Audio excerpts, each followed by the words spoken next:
나의 왕이신 하나님이라는 제목으로 같이 말씀 나누고자 합니다.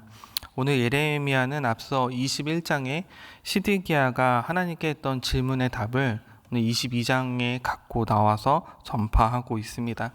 시드기야는 예레미야를 좋아하지 않았습니다. 예레미야는 시드기야가 듣기 싫어하는 말을 골라서 했기 때문입니다. 하지만 예레미야를 통해서 현재의 상황을 벗어날 수 있는 또 하나님의 도움이 있을 것이라는 그런 확신이 있는 대답을 듣기를 원했습니다. 시드기야는 자신이 하나님께 듣고 싶은 메시지가 있는 것이 분명했지만 하나님은 예레미야를 통해서 오늘 본문을 통해 그렇게 말씀하고 계시지 않습니다. 분명한 선을 긋고 말씀하고 계십니다. 그 이유는 그 이유에 대해서 우리가 먼저 알아야 하는데 하나님은 인간의 왕에 대해서 하나님이 갖고 있는 생각이 있으셨습니다. 하나님은 이스라엘 백성들에게 인간의 왕을 통해서 통치하는 것이 아니라 하나님과 백성들이 직접적으로 교류하며 직접적으로 만나며 통치할 수 있는 그런 신정 국가를 만들기 위한 의도를 갖고 계셨습니다. 그런 의미로 하나님은 왕을 먼저 세웠던 것이 아니라 이스라엘 백성들과 교감할 수 있는 제사장들을 먼저 선택하셨습니다. 그 제사장들을 통해서 예배를 드리게 했고 그 예배를 통해서 하나님과 그 백성들이 교류하는 그런 통치의 구조를 생각하신 것입니다. 모세와 아론은 백성들이 하나님의 백성들로서 하나의 국가의 정체성을 형성할 수 있는 초기의 좋은 모델로 선택하셨습니다. 모세와 여호수아는 80년 동안 이스라엘 백성들을 이끌었고 그 후 거의 한 120년 동안은 이스라엘은 여러 군사적인 지도자들이 이끄는 그 연합체로서 존재하게 됩니다. 여기서 군사적인 지도자들은 사사입니다. 사사들은 군인도 아니고 지략가도 아니었습니다. 단순하게 각자의 삶을 살아가다가 어느 날 하나님께서 부르시고 그 부르심에 그 선택되어서 그들은 이스라엘 백성들을 위해서 정치적인 영향과 전쟁을 주도하기도 하는 그런 평범한 사람들이었습니다. 그런 마지막 사사인 사무엘 시대의 말기에 사람들이 강력한 요청을 합니다. 왕을 달라라는 강력한 간청이었습니다. 하나님은 마지못해서 백성들의 요구에 응하셨고 첫 번째 왕인 사울을 세우셨습니다. 근데 우리가 이 사울을 세우는 장면을 좀 눈여겨봐야 하는 게 사울을 세워주시면서 왕에 대한 경고를 같이 하시기 때문입니다. 그 왕에 대한 경고는 사무엘상 8장 9절에서 18절 말씀인데요. 오늘 18절 말씀만 한번 같이 읽어보도록 하겠습니다. 사무엘상 8장 18절입니다. 그날에 너희는 너희가 택한 왕으로 말미암아 부르짖되 그날에 여호와께서 너희에게 응답하지 아니하시리라 하니 하나님은 인간의 왕을 원하지 않으셨다라는 것을 분명히 하고 있습니다. 첫 번째 왕인 사울은 우리가 잘 알다시피 끝내 실패하게 됩니다. 두 번째 왕인 다윗은 여러 면에서 굉장히 위대한 왕이었습니다. 그런데 사생활에 대한 실수로 나중에 일어날 반역의 그 빌미를 제공하게 됩니다. 또한 자신의 성과를 자랑하는 모습도 보여줍니다. 이렇듯 이스라엘 역사를 우리가 찬찬히 살펴보면은 하나님을 진정한 왕으로 모시고 살려고 하는 이스라엘 백성들의 태도가 전혀 없었습니다. 그들의 노력도 없었습니다. 이스라엘 역사는 병들고 죄악이 가득했으며 또 변덕스럽기까지 했습니다. 하나님은 그런 역사의 순간들마다 선지자들을 보내셔서 그들을 깨닫게 하시고 다시 돌아오기를 희망하셨습니다. 오늘의 예레미야 22장은 유다에 얼마 남지 않은 그 기간 동안 그 역사 속에 멸망하기 얼마 남지 않는 그 시간 동안 시드기야 왕에게 또 왕을 여전히 바라는 그 이스라엘 백성들에게 그 메시지를 전하고 있는 것입니다. 3절 말씀을 보면은 정의와 공의를 행하라 라고 말씀하고 계십니다. 우리 3절 말씀 한번 같이 읽어보도록 하겠습니다. 본문 3절입니다.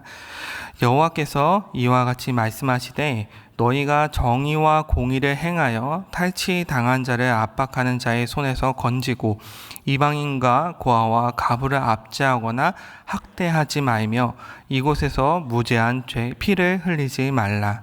아멘. 이것을 좀 쉽게 생각을 해보면은 이스라엘 백성들이 이걸 전부 다 못하고 있다는 것입니다. 이스라엘 백성들은 정의와 공의를 행하지 않고 있습니다. 또 탈취당한 자를 위로하는 것이 아니라 그들을 방관했습니다. 사회적 약자인 이방인과 고아와 과부를 압제했고 학대하는 것이 이스라엘의 현 상황이었던 것입니다. 그들은 정의와 공의가 무너진 상태입니다. 그것이 분명합니다. 하나님과의 관계가 깨지면 하나님이 원하는 통치, 하나님 원하는 그 공의를 실현하기 어렵습니다. 하나님은 자신을 따르지 않는 이스라엘 백성들에게 하나님을 향한 마음, 생각, 삶의 태도를 고칠 것을 예레미야 22장을 통해서 말씀하고 계십니다. 정확하게 진단을 내리고 그들에게 바뀔 것을 이야기하고 있는 것입니다.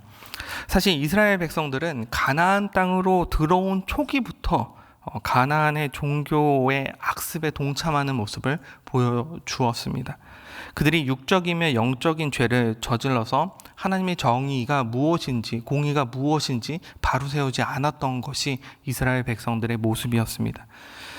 그들은 하나님의 정의가, 하나님의 공의가 무엇인지 알려고 하지도 않았습니다. 그들은 백성을 착취했고 약자들을 돌보지 않은 채 자신의 배만 부르는, 배만 불리려고 하는 그런 모습과 태도들을 보여주게 됩니다.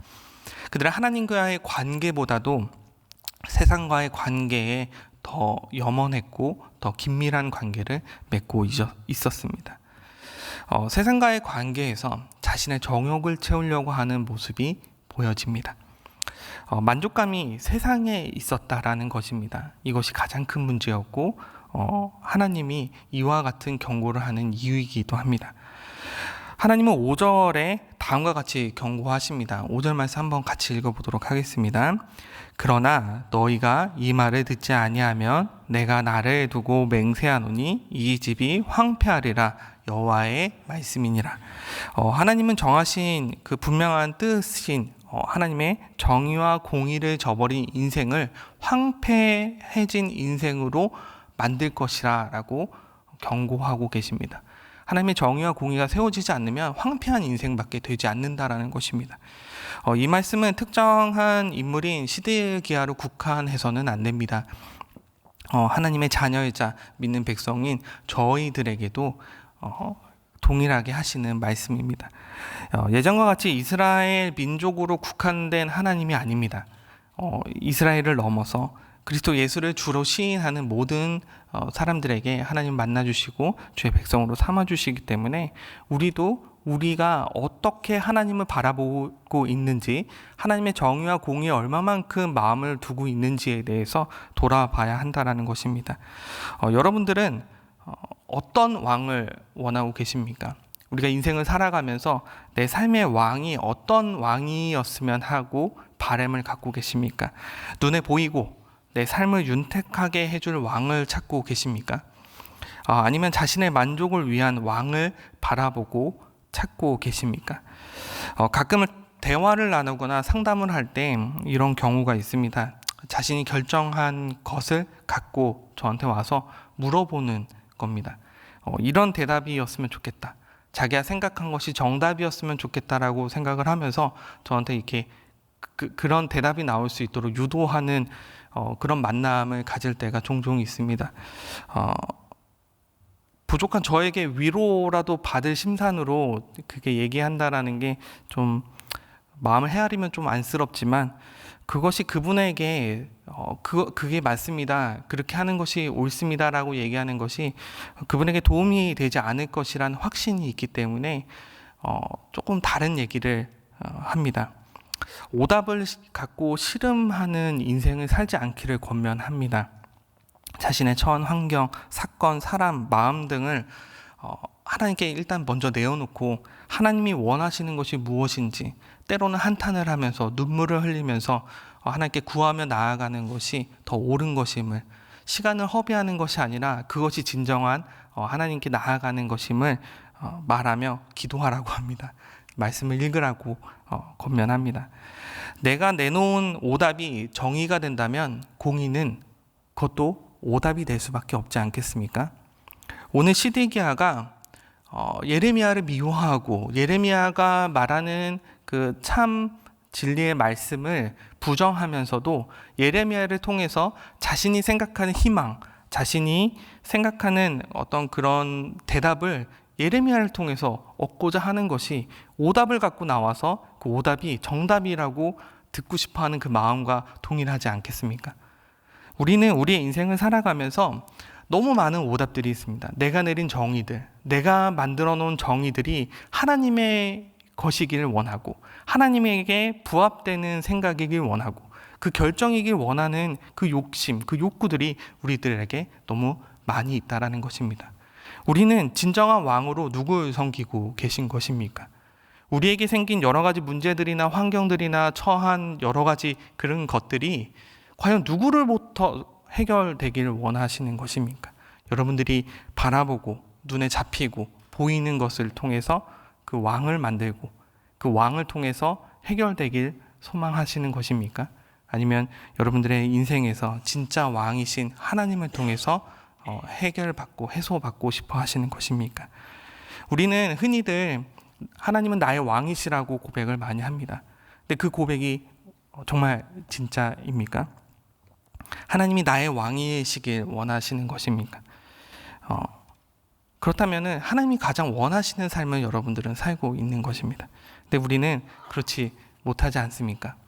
그래서 오늘 이 새벽에 나오신 거라고 생각이 듭니다. 하나님이 나한테 원하시는 뜻이 무엇일까라는 것을 말씀을 통해서 듣고 또 하나님께 기도하면서 구하며 나아가는 것이 우리 성도된 우리 하나님의 백성이자 자녀된 인생의 참 모습이지 않을까 생각을 해봅니다.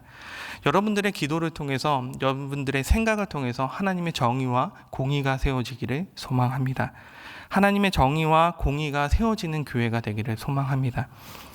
교회를 구성하는 많은 이들이 하나님의 정의와 공의가 무엇인지를 몰라서 헤매지 않기를 소망합니다. 하나님의 정의와 공의는 분명하게 증거되고 있지 않습니까? 하나님과 좋은 관계, 하나님 원하시는 관계를 맺으면서 하나님이 원하시는 삶을 살아가는 것입니다.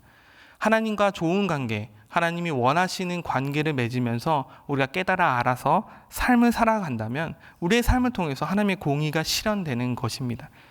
우리는 늘 삶 속에서 겸손하면서 말씀을 듣고 또 묵상하며 또 기도하는 삶을 하나님께 온전히 구하는 삶을 살아야 할 것입니다. 그저 하나님과 좀 멀리 떨어져 있고 하나님이 내 삶 속에 계시지 않다라고 생각 드실 때가 있습니까? 내가 너무 부족하여서 하나님이 나에게는 오시지 않을 것 같다. 하나님 나의 기도를 들어주시지 않을 것 같다라는 생각을 하고 계십니까?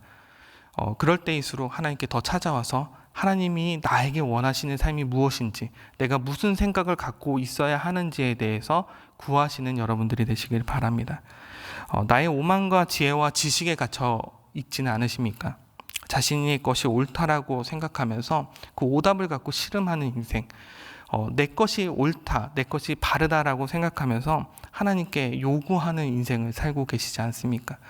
그렇다면 오늘 이 시간 조금 더 내려놓고 하나님 가장 원하시는 것이 무엇입니까? 내 생각과 지혜와 경험과 지식, 그 오만에 갇혀서 살아가는 인생이 아니라 하나님 것으로 채워지는 놀라운 인생이 되기를 소망한다라고 고백하시는 이 시간이 되시기를 소망합니다. 오직 하나님이 나의 왕이시며 세상의 온갖 유혹과 값진 것으로 가득하더라도 하나님을 선택하겠습니다. 하나님 원하시는 방향대로 살아가겠습니다 라는 결단이 오늘 이 시간 있으시기를 소망합니다. 오늘 이 시간 기도할 때 말씀을 붙잡고 좀 기도하셨으면 좋겠습니다. 시드기야처럼 내 것이 옳은 것, 내가 듣고 싶은 말을 하나님께 요청하며 듣길 원하는 것이 아니라 하나님, 이 시간 내가 나에게 주시는 말씀이 무엇입니까? 내가 주님께 무슨 기도를 해야 됩니까? 내가 주님께 어느 정도로 더 많은 것을 내려놓고 하나님께 간구하고 하나님 것으로 채워야 됩니까? 라고 물어보시면서 하나님의 응답을 들으시고 하나님 위로를 경험하시는 놀라운 기도의 시간이 되기를 소망합니다. 우리 같이 기도하도록 하겠습니다. 하나님, 크신 사랑과 은혜 가운데 나아갈 수 있도록